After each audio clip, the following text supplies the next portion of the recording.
지난주에 소개해드리지 못했던 2번 문제 솔루션을 진행하도록 하겠습니다.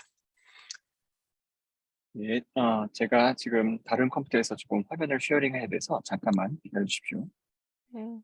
So David, can I be excused then, since he'll be presenting in Korean, or should I stay around for any questions for the mentors? I think, yeah, Jackie, thank you. I think, Oh, yeah, okay. you're free to 그럼 go. 가도 Yeah, 돼요? Yeah, thank you very much. thank Thank you, you. Jackie.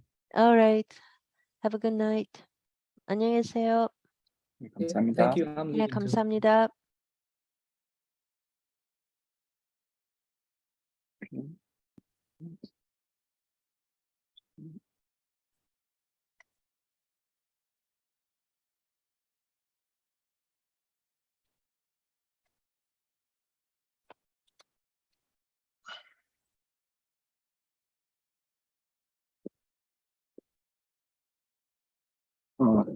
안녕하세요. 아이온큐의 김상협이라고 합니다. 프로블럼 2에 대해서 솔루션을 간단히 제가 그래서 발표를 드리고자 합니다.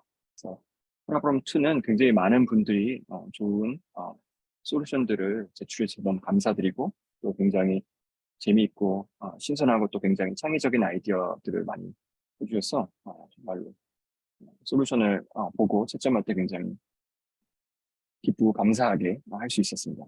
간단하게 이 문제의 출제 의도와 그리고 그것에 따른 각각에 대한 답변에 대해서 좀 설명을 드리고, 특별히 2.2 같은 경우는 좀 오픈엔드드 퀘션입니다. 그래서 그것에 대해서 어떤 방향이 채점의 기준이었고 또 어떤 부분들을 생각해 볼 수가 있고, 또 아까 저희 팀의 셰연이가 제안했던 퀀텀 겐이라든가 이미지 인코딩 같은 부분들과 어떻게 연결될 수 있는지에 대한 부분까지 설명을 드리는 것으로 솔루션 설명을 하고자 합니다. 그래서 여러분 다 아시는 문제겠지만 첫 번째 2.1 같은 경우는 간단한 토익 프로젝트입니다. 즉 클래시컬 뉴럴 네트워크에서 굉장히 많이 사용되는 겐이라는 부분들을 소개를 하고, 여러분 중에서도 물론 아시는 분도 계시겠지만 겐이라는 것을 소개를 하고 겐이 어떤 방식으로 트레이닝이 되며, 그리고 그것에 대해서 퀀텀 도메인이 어떻게 겐에서 사용될 수 있는지, 그리고 그 사용될 때 어떠한 부분들에 대해서 주의를 기울이거나 아니면 어떤 부분들을 주의 깊게 봐야 되는지에 대한 부분들을 아주 간단한 토익 프로젝트를 통해서 저희가 그것에 대해서 좀 익숙하게 보고, 그리고 그것에 대한 토익 프로젝트로부터 얻은 그런 정보와 인스피레이션과 인사이트들을 가지고 2.2에 대해서는 그것에 대해서 리스크 상황에서 어떻게 이런 실제적인 머신러닝 프로젝트를 어떻게 퀀텀 도메인을 이용해서 저희가 접근할 수 있는지에 대한 좀 자유롭게 생각을 해보고, 실제적으로 어떤 연구들이 이런 산업계에서 또 연구 쪽에서 이루어지고 있고 또 그것들이 왜 의미가 있는지에 대해서 간단하게 좀 나눠보고자 합니다. 그래서 이 2.1 문제 같은 경우는 간단한 엠리스트 핸드리튼 이미지 중에서 특별히 디짓 제로, 아주 가장 간단한 케이스를 가지고 어떻게 제한된 숫자의 큐빅을 가지고 이것을 제너레이티브 모델로 어떻게 생성할 수 있는지에 대한 문제입니다. 그래서 이 논문은, 저희가 공유한 이 논문은 이것을 아주 굉장히 좀 직관적인 방법으로 이 이미지를 잘라서 그 이미지의 그 자른 세그먼트들을 각각 제너레이터가, 여러 개의 제너레이터가 생성하는 방식입니다. 그래서 저희가 이 과정을 통해서 일단 가장 기초적으로 어떻게 겐이 트레인되고 그것이 어떤 식으로 구성되는지에 대해서 저희가 잠깐 나눠보고자 합니다. 잠시만요.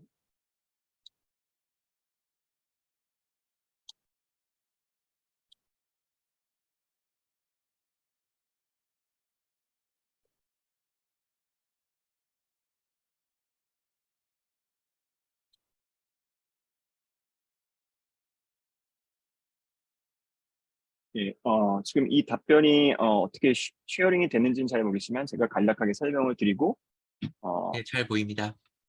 예.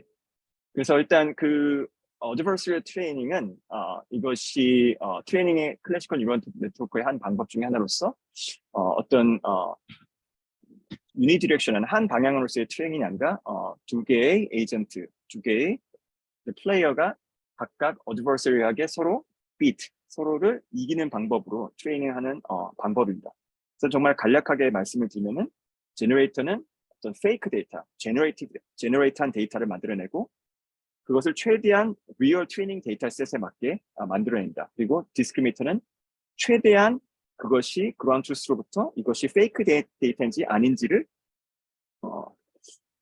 최대한 분간할 수 있도록 서로 싸워가면서 트레이닝을 하는 것입니다. 그래서 이렇게 adversarial 트레이닝을 통해서 저희가 바라는 것은 제너레이터가 트레이닝 데이터와 굉장히 비슷한 형태, 특별히 그 트레이닝 데이터의 굉장히 그런 멀티모더한 특성들 그리고 그런 디테일들에 대한 디스트리뷰션들을 잡아낼 수 있도록 제너레이터가 트레인 되는 것이 목적입니다. 그래서 이 어드버서리얼 트레이닝에서 일단 가장 중요한 것은 제너레이터와 디스크리미터가 서로 어드버서리얼하게 트레이닝하면서 우리가 어떤 원하는 목적을 성취하는 것이 가장 첫 번째 요소입니다. 그리고 두 번째는 트레이닝 프로세스에 대한 부분입니다. 그럼 어떻게 우리가 이 두 개의 플레이어들을 각각 서로 서로 이렇게 어드버서리얼하게 트레이닝할 수 있는지에 대한 질문입니다. 그래서 일단 가장 간략하게는 기본적으로 여러분들이 생각해 보셔도 알겠지만 디스크리미터가 이 페이크 데이터를 분별하는 것이 굉장히 처음 단계에서 굉장히 쉽겠죠. 그래서 이 트레이닝의 과정들을 잘 설정하지 않으면은 이것이 굉장히 쉽게 한쪽이 도미네이트해서 한쪽이 우세적으로 그것들을 이 트레이닝을 이끌어갈 수 있기 때문에 그런 경우에는 우리가 이것이 비등비등하게 어드버서리하게 트레이닝 되지 않기 때문에 이것들을 저희가 잘 트레이닝 프로시저를 잘 설정하는 것을 통해서 이것들이 서로 적대적으로 계속 트레이닝 할 수 있도록 잡아주는 것이 굉장히 중요합니다. 그래서 걔네 한 가지 약점 중에 하나가 이런 언스테이블한 트레이닝한 부분들 저희 걔네 트레인 약점 중에 하나인데 일단 여러 가지 그런 디테일한 트레인 방법이 들어갈 수 있겠지만 가장 간단한 형태의 방법으로는 먼저 하나를 트레이닝을 시키고 특별히 가장 많이 쓰는 방법 중에 디스크리미터를 먼저 트레이닝을 시키고 그리고 나서 그 디스크리미터를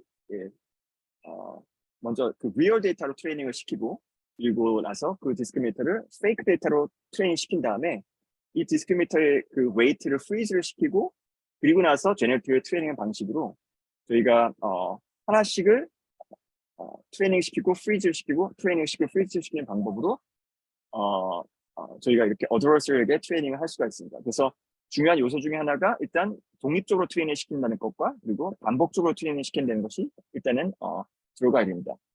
그리고 세 번째로는 loss 펑션에 대한 부분인데요. loss 펑션에서는 그러면 우리가 이것들을 제너레이터와 디스크리미터를 반복적으로 개별적으로 트레이닝하게 되는데 그렇게 된다면은 디스크리미터와 제너레이터가 각각의 loss 펑션을 가지게 됩니다.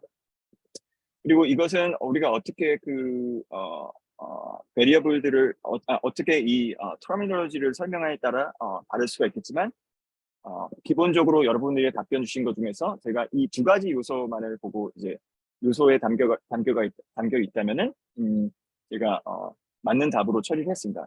첫 번째는 이 디스크리미터는 이 loss 펑션이 그러니까 리얼에 대해서는 이것을 최대한 리얼에 가깝게 그걸 하고 페이크에 대해서는 최대한 페이크에 가깝게 트레이닝하는 목적으로 이것이 뭐 리얼이 1이든 페이크가 0이든 그것은 이제 컨벤션에 다르겠지만 디스크리미터는 그 loss 펑션이 이 어떤 리얼 데이터를 리얼로 디스크리미트 하는 것을 리얼 데이터를 리얼로 디스크리미트 하는 방향으로 트레이닝이 되는 것이고 또한 페이크를 그러니까 제너레이트된 데이터를 페이크로 디스크리미트 하는 것이 디스크리미트 하는 방법으로 트레이닝 된 것을 컴바인해서 이와 같이 첫 번째 수식처럼 이런 형태로서 저희가 트레이닝할 수가 있겠고요. 마찬가지로 제너레이터도 역시 제너레이터 로스는 우리가 생성한 생성한 제너레이터를 디스크리미네이터가 생성한 제너레이터를 디스크리미네이터가 리얼로 판별할 수 있도록 저희가 제너레이터를 트레이닝한 것이 목표입니다. 그래서 그것의 한 예 형태가 지금 여기 나와 있는 수식인데, 보면은 다른 형태의 수식도 같은 내용을 담는 형태로 쓰신 답들은 제가 맞게 처리를 했습니다. 그래서 우선 간략하게 첫 번째 2.1.1에 대한 저희가 솔루션에 대해서 간단히 설명을 드렸습니다. 그리고 1.2는 지금 이 논문에 나와 있는 페이퍼를 실제적으로 구현하는 부분입니다. 이것은 이 논문에 나와 있는 내용대로 한 이미지를 여러 개의 패치 서브 에어리어로 나눠서 여러 개의 서브 제너레이터가 서브 제너레이터가 그 이미지의 각 영역들을 담당하는 형태로 코드를 짜는 것입니다. 그 부분에 대한 간단한 이샘플 코드를 쉐어링하면서 간단하게 설명을 드리도록 하겠습니다.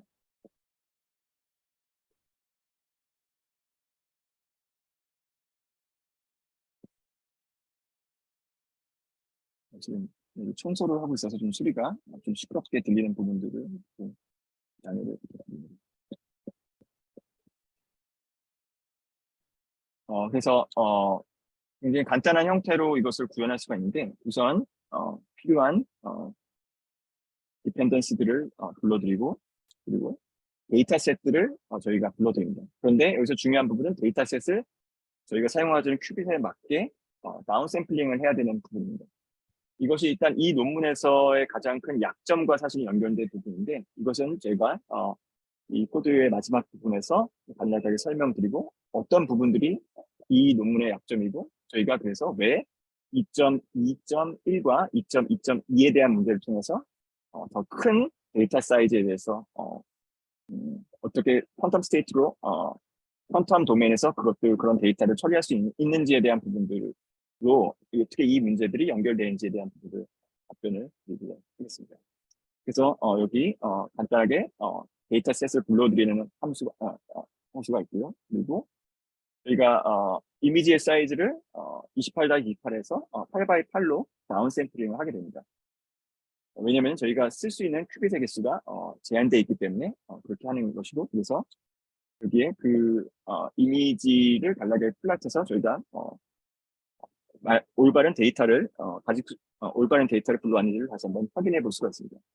그리고 디스크리미네이터는 가장 간단한 형태를 사용했는데 여러 가지 디스크리미네이터를 쓸 수가 있겠지만 조금 더 소피스티케이트된 형태로서 컨볼루션 필터라든가 패치겐 같은 패치 디스크리미네이터 같은 걸 사용할 수 있겠지만, 여기서는 굉장히 간단한 엠리스트이기 때문에 저희가 덴스 레이어와 윌루를 이용해서 그리고 마지막에 시그모이드를 이용해서 간단한 디스크리미네이터를 저희가 작성했습니다. 디스크리미네이터는 기본적으로 이미지를 받고 여러 개의 그런 뉴럴 네트워크를 통해서 어떤 값을 프리딕트 하는데, 그 값이 페이크와 리얼을 구분할 수 있는 형태로 트레이닝되는 그런 간단한 형태의 뉴럴 네트워크입니다. 그리고 저희가 여기서 저희가 사용하려는 큐빗의 개수와, 그리고 넌 리니어티를 위해서 이제 엔실라 큐빗을 사용하게 되는데, 그 엔실라 큐빗 개수와 그리고 이 퀀텀 서킷의 레이어 등들을 저희가 결정하게 되고요. 그리고 여기서 이제 퀀텀 제너레이터를 일단 저희가 구성을 하게 되는데, 다양한 형태의 안사스를 사용할 수 있겠지만 기본적으로 저희가 스파스의 형태로 인코딩을 하기 때문에, 즉 한 큐빗당 한 슈퍼포지션 형태의 댄스 인코딩이 아니라 한 큐빗당 최대 2개까지 이제 클래시컬 데이터를 인코딩할 수 있지만, 여기서 이제 한 큐빗당 1개의 클래시컬 데이터를 인코딩한 형태로 그 로테이션 앵글로서 저희가 그 클래시컬한 데이터를 로테이션 앵글로서 싱글 큐빗 게이트로 저희가 인코딩을 하게 됩니다. 그리고 variational circuit으로서 그 trainable 파라미터를 설정하게 되고, 그리고 컨트롤 Z 게이트를 통해서 큐빗들 간의 인탱글먼트를 저희가 설정하게 됩니다. 그런데 가장 큰 단점은 이런 구조에서는 그 서브 세그먼트들 간의, 그러니까 서브 제너레이터들 간의 인탱글먼트는 저희가 보장을 할 수가 없게 됩니다.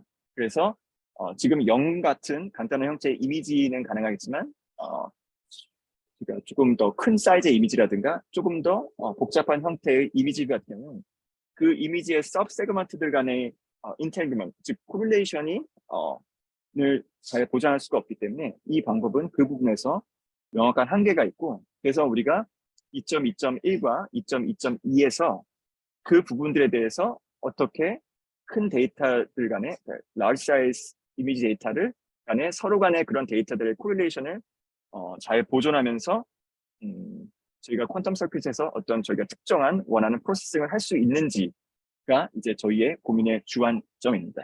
그래서 이 퀀텀 서킷을 통해서 이렇게 저희가 스파르스 인코딩으로서 클래시컬 데이터를 스파르스 인코딩 형태로 인코딩하고 저희가 베리에이셔널 서킷을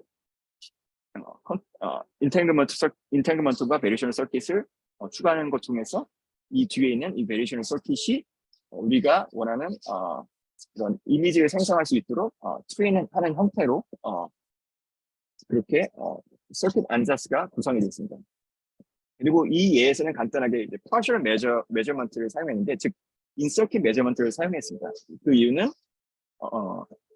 클래시컬 뉴럴 쪽에서의 가장 중요한 요소 중에 하나가 바로 non-linearity입니다.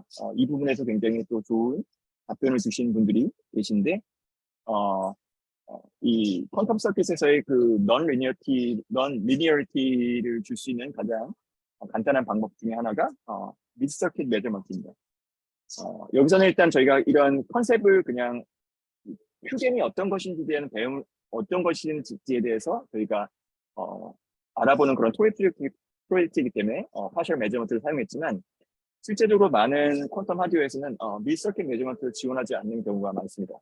그런 경우에 우리가 어떻게 non-linearity를 확보할 수 있는가의 부분도 굉장히 많은 액티브한 연구들이 되고 있고, 다양한 방법으로 엔셀러 큐빗을 이용한다든가 엔셀러 큐빗의 메저먼트를 이용해서 저희가 이용한다든가, 또 그에 따른 여러 가지 문제점들을 또 저희가 생각할 수가 있는데, 여러 가지 방법으로 이 non-linearity를 어떻게 확보할 수 있는지에 대한 부분들이 여기서 이 퀀텀 머신 러닝에서 특히 클래시컬 머신 러닝이 하는 영역들을 퀀텀 머신에서 하거나 아니면 클래시컬 머신 러닝과 함께 하이브리드 돌아갔을 때 어떻게 non-linearity를 확보할 수 있느냐가 퀀텀 머신 러닝 어플리케이션에서 굉장히 중요한 주제라고 할 수 있습니다.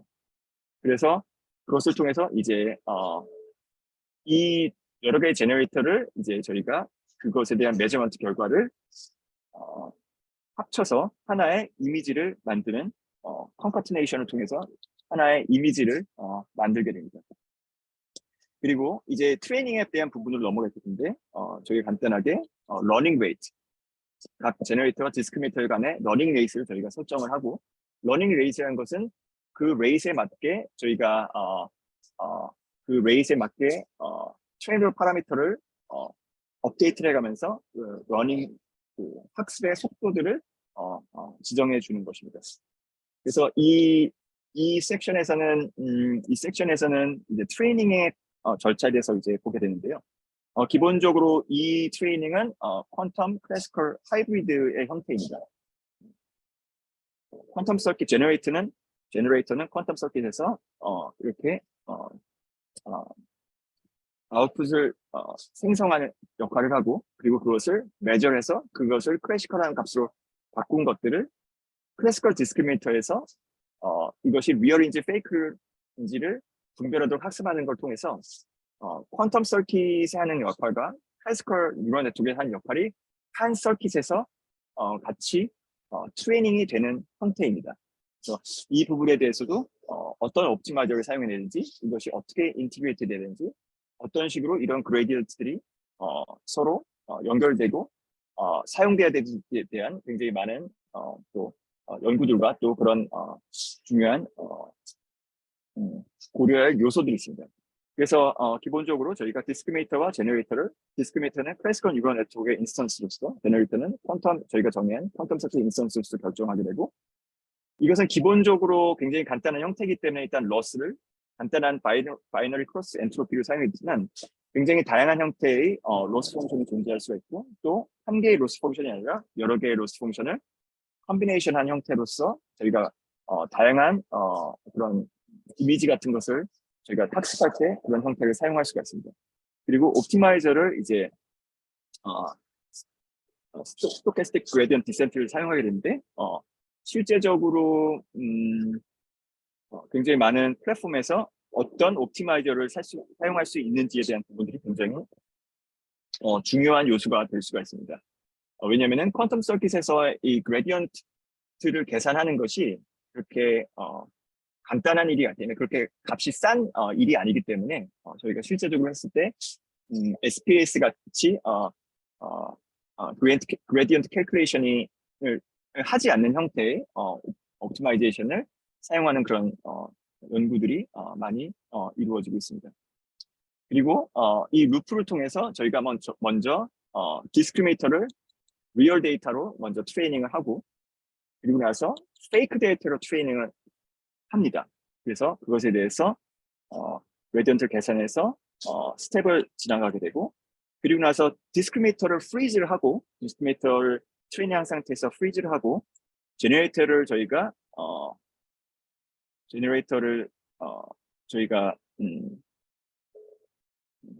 제너레이터에 대한 학습을 진행을 하게 됩니다. 그래서 그 결과를 가지고 저희가 제너레이터의 파라미터들을 옵티마이즈를 하게 됩니다. 그래서 이런 식으로 저희가 트레이닝을 하게 되면은 제너레이터 러스가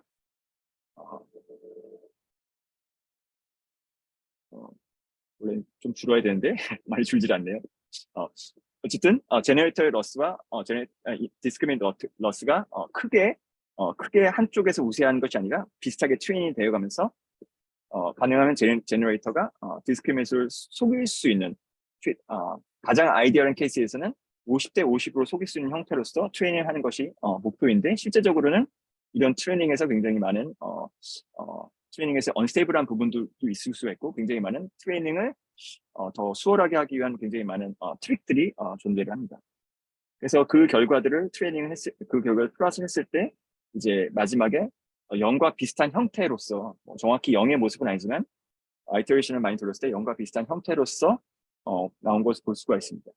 일단 이 방법에서의 가장 큰 두 가지 어려운 점은 첫 번째는 이 패치들 간의 코릴레이션을 어떻게 잡아줄 수 있는지 그리고 두 번째는 넌 리니어티를 어떻게 확보할 수가 있는지에 대한 부분들이 이 간단한 토이 프로젝트를 통해서 우리가 그 뒤에 있을 2.2.1과 2.2.2의 문제들에 대해서 생각할 수 있는 그런 요소를 담는 것이 이 문제의 의도였습니다.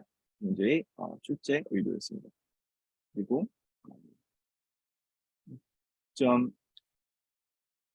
2.2 섹션으로 좀 넘어가도록 하겠습니다.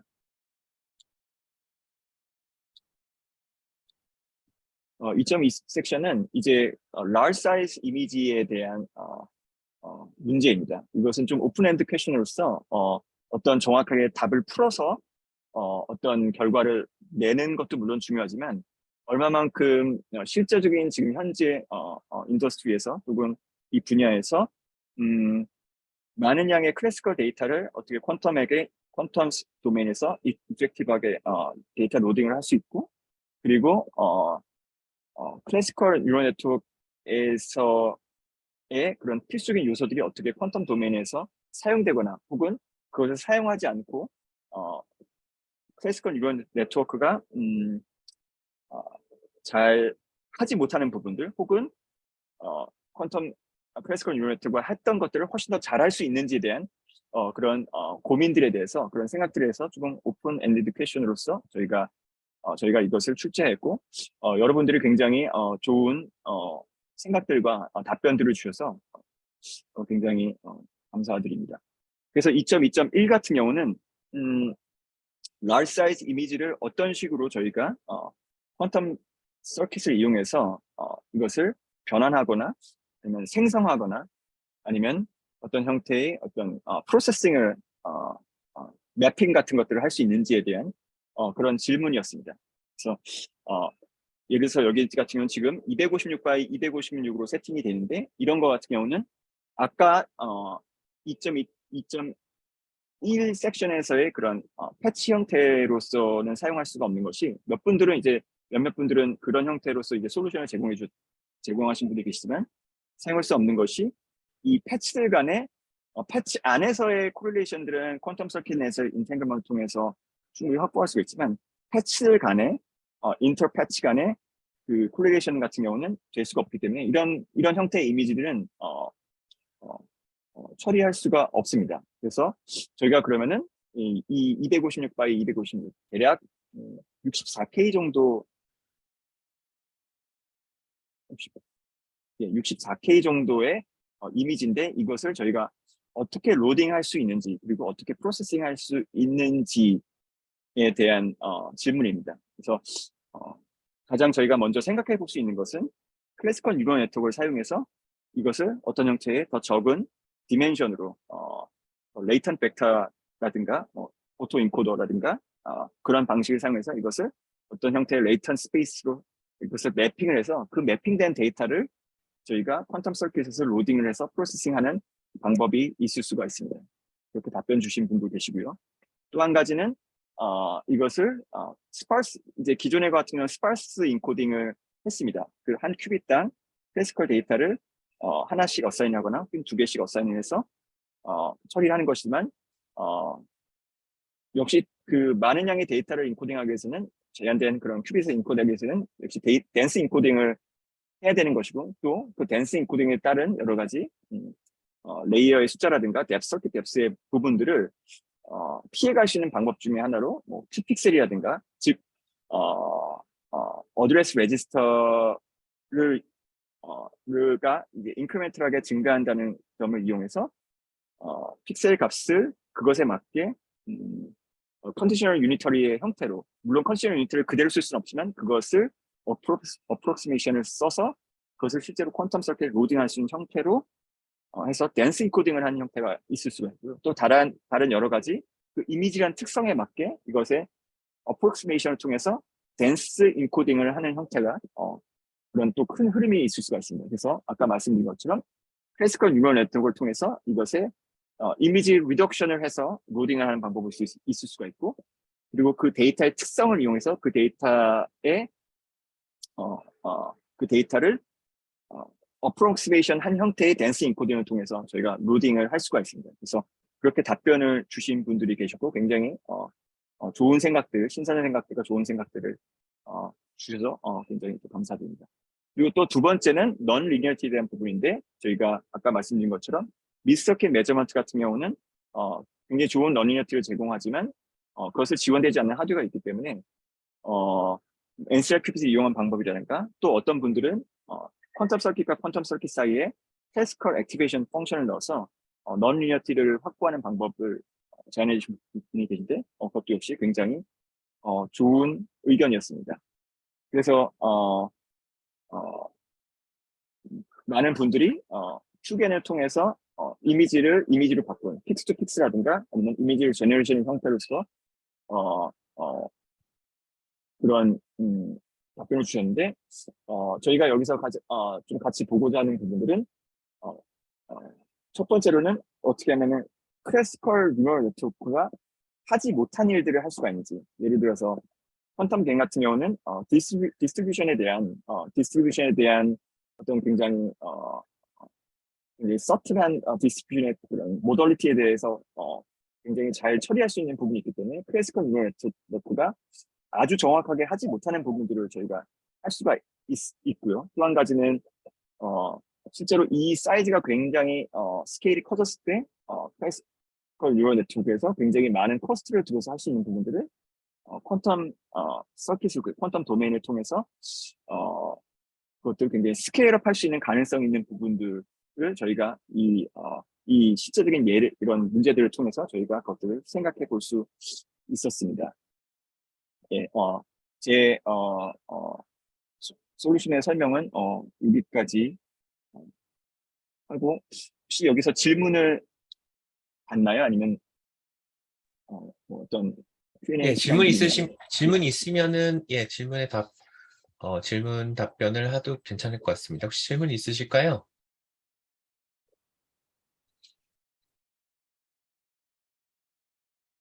네, 아마 지금 당장은 질문이 없으실 것 같고요. 혹시 질문 있으시면은 저희 센터에서 전달을 드리도록 하겠습니다.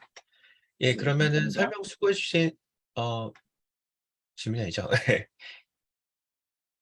네, 김상현님께 감사드리고요. 퀀텀 챌린지에 참가해 주신 모든 분들께 다시 한번 감사드리도록 하겠습니다. 예, 감사합니다. 그러면 오늘 세션은 이것으로 마치도록 하겠습니다. 녹화 종료해 주세요.